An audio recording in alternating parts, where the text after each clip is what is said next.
Whether you operate one forklift or thousands, one location or hundreds, the new My Toyota customer portal can help you optimize your operation and material handling equipment.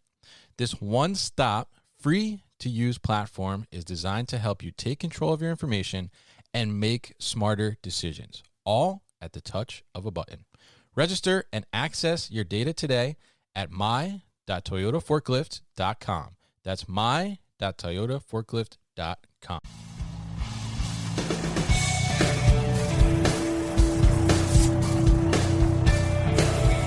The New Warehouse Podcast, hosted by Kevin Lawton, is your source for insights and ideas from the distribution, transportation, and logistics industry.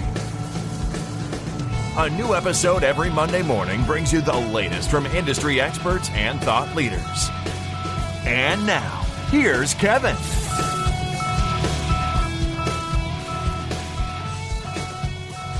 Hey, it's Kevin Lawton with the New Warehouse Podcast, bringing you a new episode today.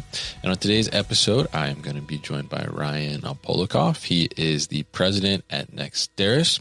And we're going to talk all about Nexterus. How do they help clients and the type of client they focus on, and how do they help them to kind of optimize, maximize, bring out new warehouse spaces and everything in between. We're also going to talk a little bit about, is there a non-asset based company, and what does that mean, but what are some of the benefits of working with a non-asset based company, and also talk a little bit about the demand on where and how it's hard to find warehouse space right now, and how they've created a partnership to kind of help address that challenge. So Ryan, welcome to the show. How are you? I'm doing good, Kevin. Thanks for having me on. Appreciate it. Definitely happy to have you on. Happy to talk about this stuff and definitely dive a little deeper into some of the needs out there for warehouse space and some of the challenges with that and how you guys kind of help with that. So before we kind of dive into everything, why don't you just give us a brief overview of Nexterus and what it is that you all do? Sure. No, I appreciate that. So Nexterus is a fourth generation family owned and operated supply chain and logistics consulting firm. I tell everybody I'm humbled, blessed, maybe a little cursed to be that fourth generation. I've been with the company about 20 years now, and I took over from my father as our president a year and a half ago, and he's still on as our chairman CEO, the ultimate safety net, but it's been a torch passing. It's been phenomenal. We have an incredible management team, and really at the heart of what we do, Kevin, is, again, we do outsourced supply chain management for small to mid-sized companies. So companies who either don't know what the largest tools or ways to accomplish supply chain execution have or don't have, we research those, we bring them to them in scalable and affordable applications. So this is anything and everything from figuring out where a warehouse may need to be, how to lay it out, what's the appropriate inventory strategy, simulating changes within the supply chain, and then also any material movement inbound and outbound. So we're a little bit of everything and anything for small to mid-sized companies, so they can truly go focus on manufacturing and distributing their goods. So we've been at it since 1946. Company turned 78 in January, which is super exciting. And my wife and I just welcomed our firstborn. So Generation 5 is here one day if she wants the business. So that'll be that'd be a cool thing to have. Yeah, absolutely. Yeah. And obviously, congratulations on the longevity of the business, and obviously you've taking over recently as the fourth generation. So very interesting stuff, and obviously spanning a large range of time there with the company. And I'm curious, you've been with the company for 20 years, you said, involved. And, I'm curious, as we look at that, what are some of the biggest changes I think that you've seen within that time frame, like since you kind of, I guess you've grown up around the business, I would assume, right? And as you started to get more involved, and now as you've taken over as president of the company, what are some of the biggest changes within the logistics warehouse world that you've seen in your 20 years that kind of stand out to you? Yeah, no, it's a good question. So I think when I look at that question and I internalize it to the walls of Nexterus here, for me, it's part, I had every teenager's dream of, my first job was auditing freight bills and routing LTL and truckload and sending it to all the wrong cities. So, it was every kid's dream.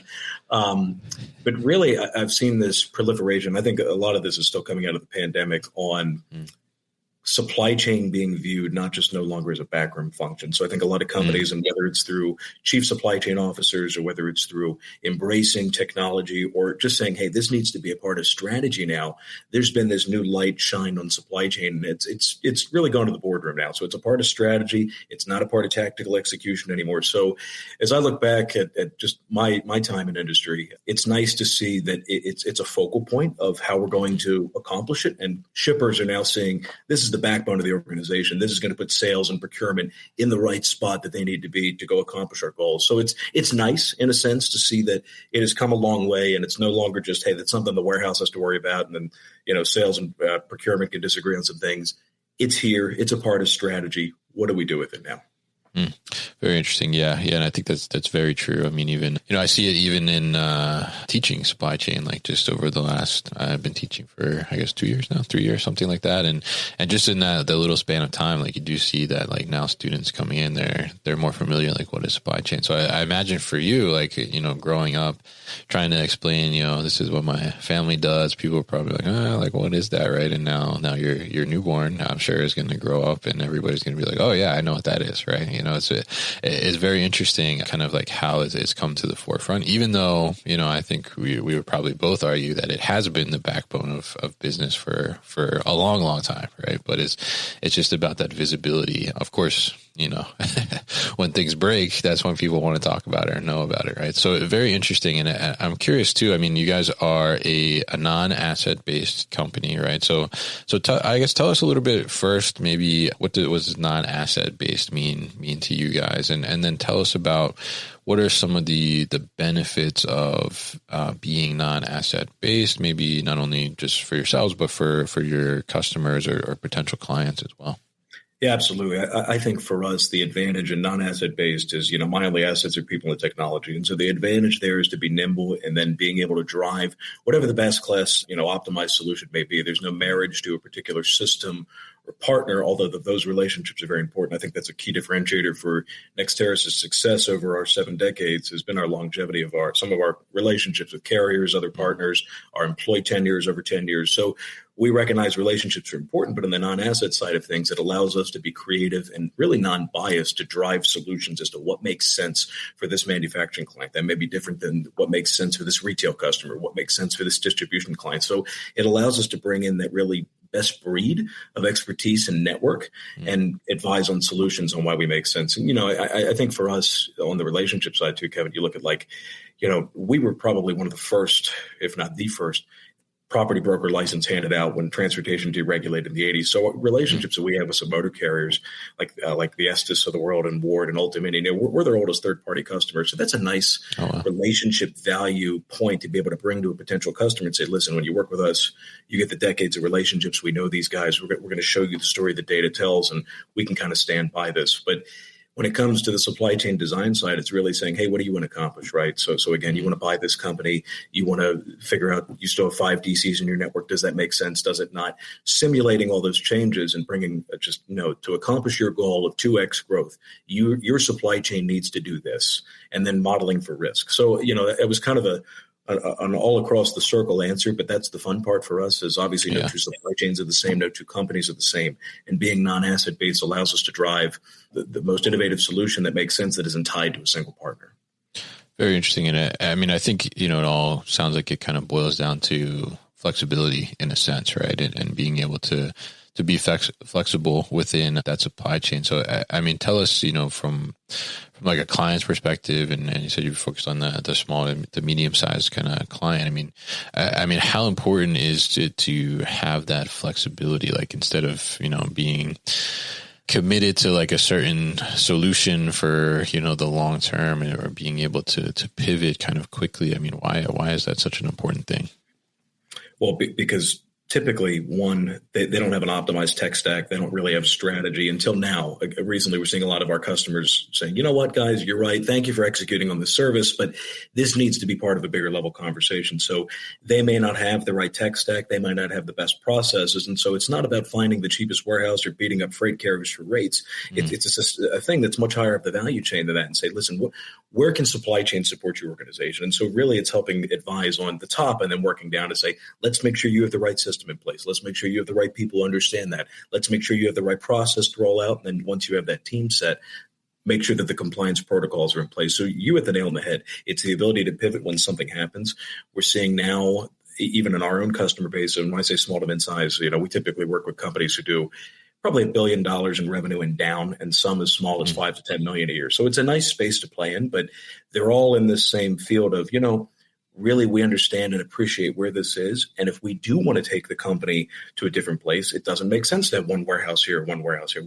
What do we have to do to grow? And we recognize that our supply chain is going to directly fuel that growth. We can't accomplish what we want to without this. So it's nimble. It's the ability to be agile and constantly evaluate what makes sense as I achieve whatever I want to achieve. Maybe they don't want to grow and they just want to have better profit margins. Okay, well, let's take a look at what's on the back end infrastructure side that's supporting this. So it is that ability to pivot. Absolutely.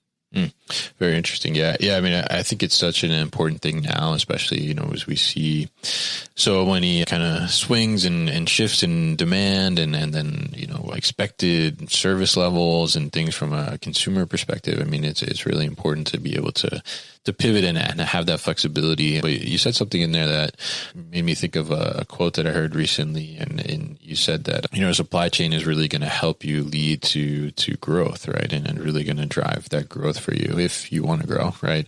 I was at a conference recently and I forget who it was, but this stuck in my head. It was somebody speaking and they said supply chain, like companies no longer compete, supply chains compete, right? So tell us a little bit about what do you think about that from your perspective and elaborate a little more on how you said that, your supply chain is going to drive your business's growth. Like what do you mean by that? We'll be back after a quick break. You hear a lot about supply chains these days because if the past couple years have taught us anything, it's that an efficient, well-managed supply chain is absolutely critical to keeping businesses successful and consumers happy. I'm Will Haywood and I host a podcast called All Business, No Boundaries, where we talk about supply chains, how they work, what happens when they don't, and the innovations that are redefining what's possible in the world of logistics. Join me for insightful interviews with thought leaders and industry experts. We discuss how optimizing supply chains can break down the barriers that are holding businesses back. That's All Business, No Boundaries by DHL Supply Chain. Listen and subscribe wherever you get your podcasts. I think it's spot on. And I think companies who understand that and embrace that can use supply chain as a competitive sales weapon. So if they are confident that the back end is really, to use the overkilled word of optimize, but if it is optimized, they can go succeed and target better profit margins. So I think companies who have a really understanding of who makes up their network, what goes into it, what I want to get out of it. Transparency, I think, is the biggest thing that we, again, a lesson, this even ties to a lesson learned out of the pandemic. Yeah. Transparency across the supply chain, right?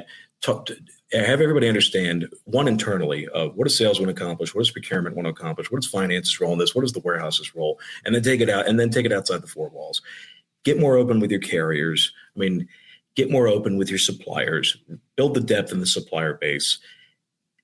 I think a lot of this was not happening, I guess, to the extent it was, and a lot of companies really struggled. So I think understanding those kind of core blocks and then embracing certain pieces of technology and understanding, okay, now that I know, and I'm an ex-sales guy by trade, even as a supply chain guy, but as an ex-business development guy, I would know that, hey, if I've got the back end from products and services ready to rock and roll, it arms me with the confidence that I need to go achieve and execute for what the company's business development metrics are. So I think it centers around those core buckets, and companies do realize now it can and will be a competitive sales weapon for those who can use it.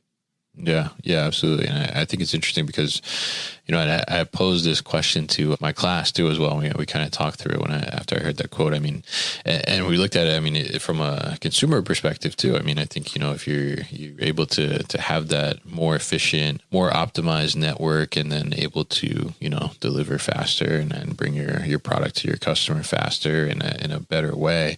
I think that definitely pushes you to the forefront. And we kind of use the example all the time of, hey, I go someplace and they don't have it in the store, or, it's not available on the website. And, what's the first thing you do? Like you pull up the Amazon app, right? And it's like, okay, I can get it tomorrow. All right.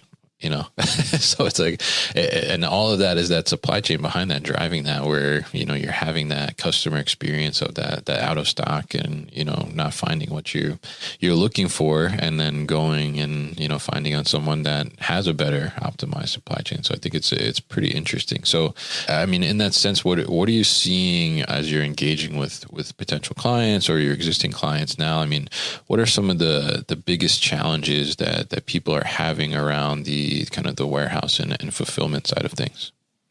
It's really evaluating what do I have and what do I need based on the organization's growth. So what we're doing a lot of right now is classic greenfield analysis and different network modeling and optimization based on growth. There's a lot of companies who are now kind of like we were saying a minute ago, which just said, hey, okay, we hear you. Supply chain's important. Yeah. What do we do with this now? And so a lot of companies are looking to either acquire or divest some piece of their network or add on. And it's like, okay, well, if we do that, we can realize X amount of additional revenue, profit, whatever.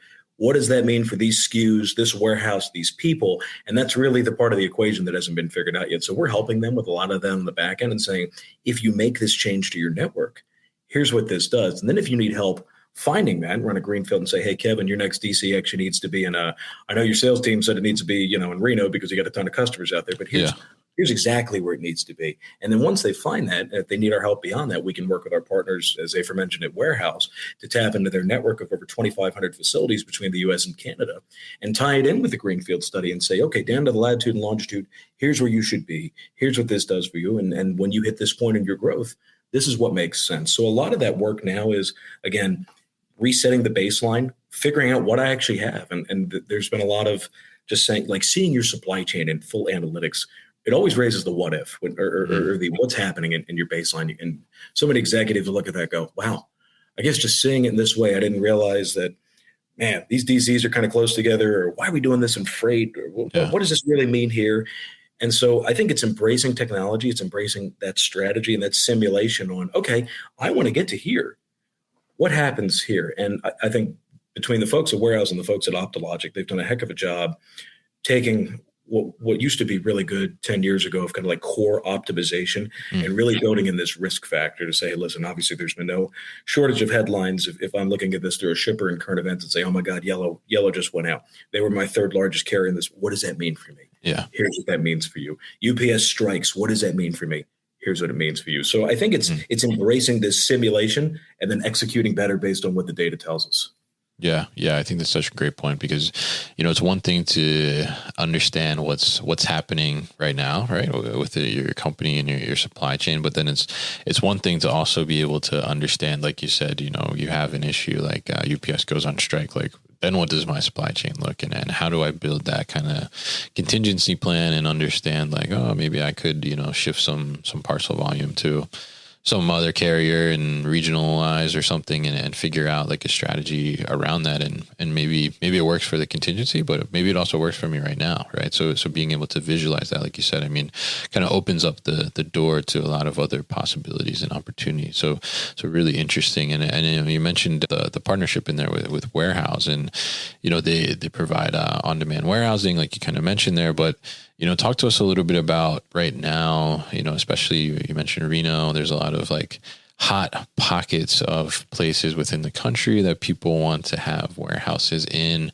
but which makes it difficult in some aspects to be able to find space. So tell us a little bit about kind of what do you think makes it difficult to find the space, but how are you addressing that through Nexterus and maybe the partnership with Warehouse to kind of face some of those challenges and help clients find the ideal spot? Absolutely. And I think, to no one's surprise, that there's not enough space to go around. So it's figuring out where can I get the right space at the right value for me and my growth goals or whatever my supply chain goals are. So for us, just a little backstory on kind of what fueled the partnership. And, Nexterus, we looked at, okay, obviously, we're a company that's, about to be 78 years old. We're really good at outsourced logistics management, TMS, some of the ancillary services a lot of other companies don't offer anymore, which is, a true audit of your transportation invoices and payment of those, loss and damage claims. So it's like this fully outsourced classic freight 3PL model.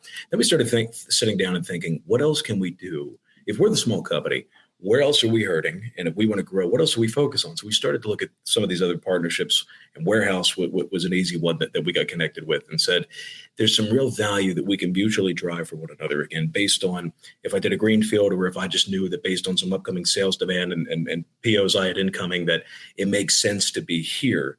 I could then partner with the fine folks over at warehouse, and for our customers, go into their network and say, okay, based on everything that this needs, and again, it's short, and that's the beauty of it. Their network is fully vetted. It's short and long term, regardless of pallet positions, temp requirements, whatever you may need. They'll put together a very specific SAL in conjunction with our team on, okay, Kevin needs 6 months of storage at this many pallet positions, and he needs a little assembly, light kitting, yada, yada, yada. But here's what he needs. Here's the facilities that fit that profile. You can get an easy API in with your WMS. And it's a pretty seamless process, where before, I remember you talk about, you and I can remember days of where companies would go to search for this, and you'd have to call around, or you'd have to find a warehouse broker or everything else. And it's speed has evolved so much. So driving value for the small company and saying, okay, I can do this for you in a matter of 72 hours and get you set up. And there's power in that. And again, our goal is, if somebody's making these coffee cups with my daughter doesn't sleep on them, I can free them up to just go do that, get them in the right facility, and then, our team can work warehouse, manage the warehouse, and handle all the transportation, raw material in, finished good out. We can handle everything from them, soup to nuts. Very interesting. And I think, having that kind of streamlined solution and that approach, certainly helps a lot, because I imagine too, and maybe, you see this with your clients, is, a lot of times when you need extra space, it's kind of in a rush, right? I mean, you have something going on, there's a project that comes up, you have a new customer, and now all of a sudden you got to ramp up whatever you're doing. I mean, how quickly, I think, do you look at the on-demand warehousing type of solution through warehouse versus a traditional route? I mean, what kind of gains do you see there in terms of being able to leverage that? I think it comes down simply, Kevin, to speed and cost, and their team and our team have worked pretty seamlessly together to make it easy to go in, find what you're looking for, understand, again, if it's sales, just need to get some pricing into what a quote. Okay, here's what it is.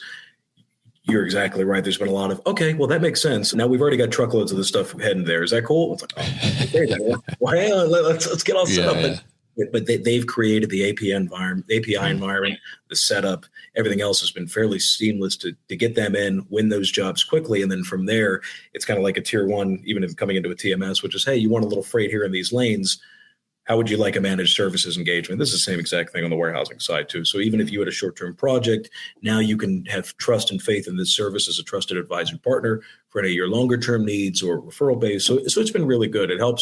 It's been helping us drive a total value solution for small companies, and everything from on-demand warehousing to transportation to supply chain optimization and planning.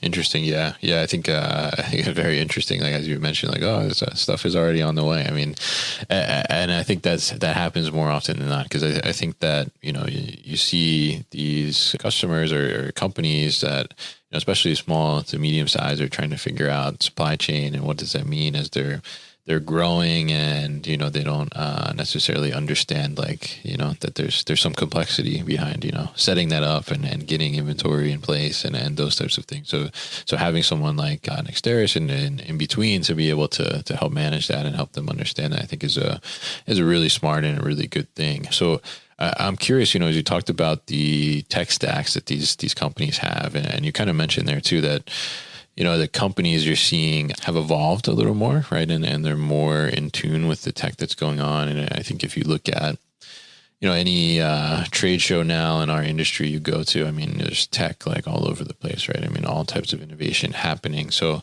I'm curious, what do you see as you engage with people? What are people most interested in from a tech standpoint? And what do you think is kind of the most beneficial tech that's either on the market now or starting to come to the market for people within the warehousing fulfillment industry?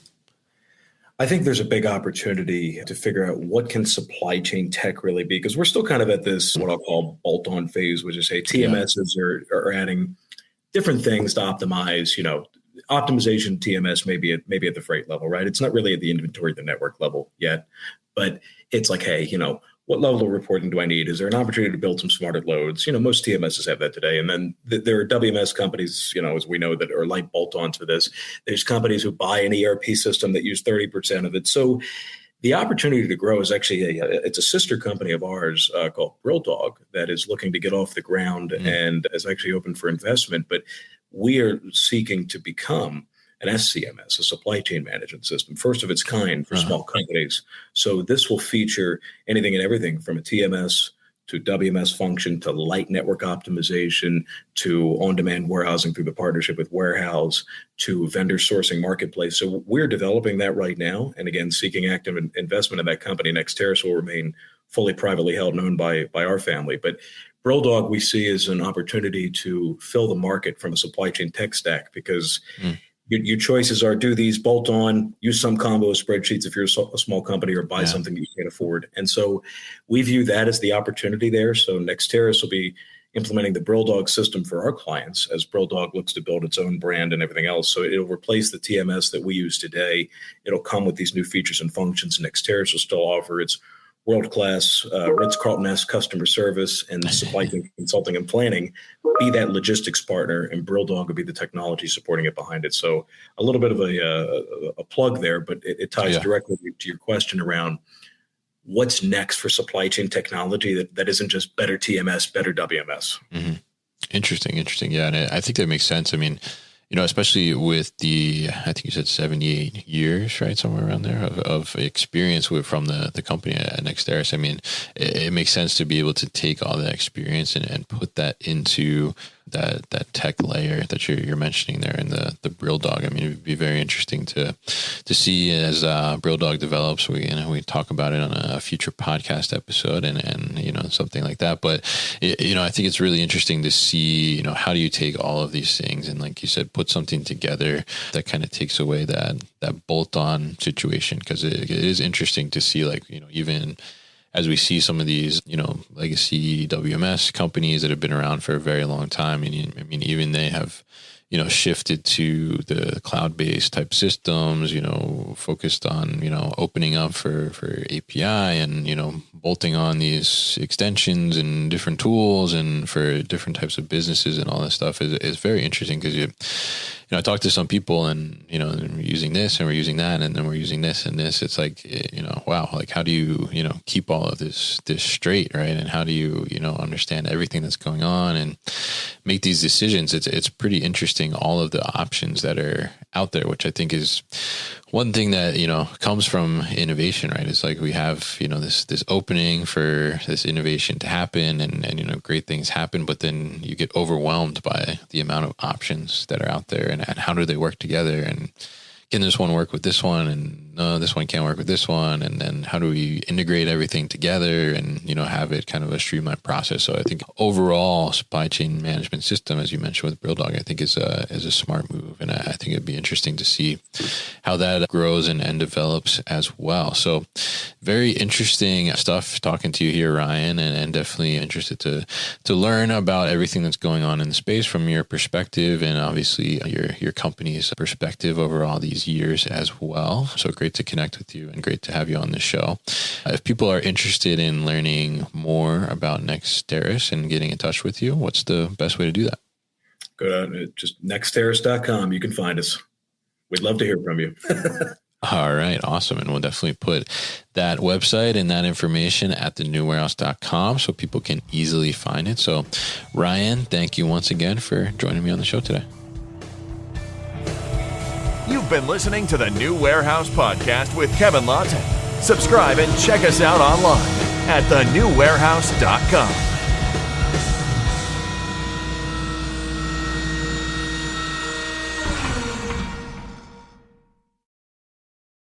Thank you for listening to this episode. If you want more content from the New Warehouse, check out our new video series called All Hands on LinkedIn. Just search for the New Warehouse on LinkedIn and follow along.